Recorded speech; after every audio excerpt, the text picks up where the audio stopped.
Hasretimi bilemedim, yüreğimi dökemedim.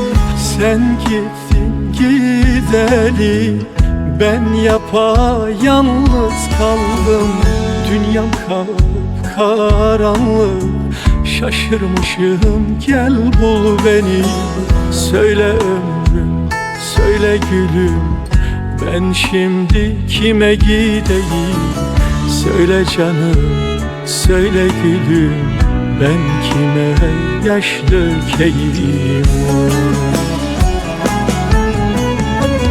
Şaşırmışım ben yolumu, kimim ben kime gideyim? Bilinmeyen yüreğimi ben şimdi nereye dökeyim? Önünde dizimi çökeyim, yüreğimden mi sökeyim? Eğip başımı gideyim, bu ayrılığı çekeyim.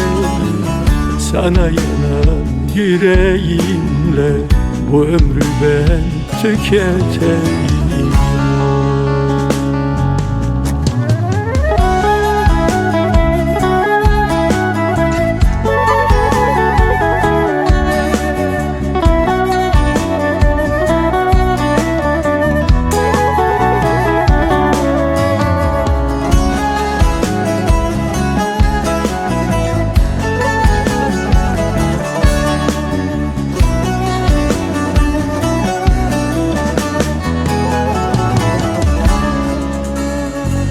Şu kısacık ömrümde acı vermeye mi geldin?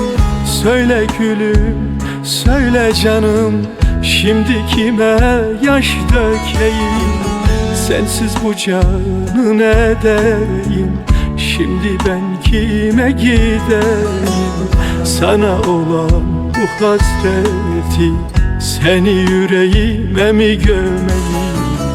Söyle gülüm, bu sevdamı ben şimdi nereye dökeyim? Ayrılığımı seçeyim, yüreğimden mi sökeyim?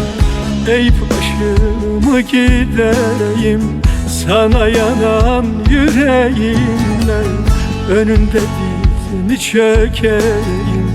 Gözyaşlarımı dökeyim, bu ayrılığı çekeyim, bu ömrü ben tüketeyim.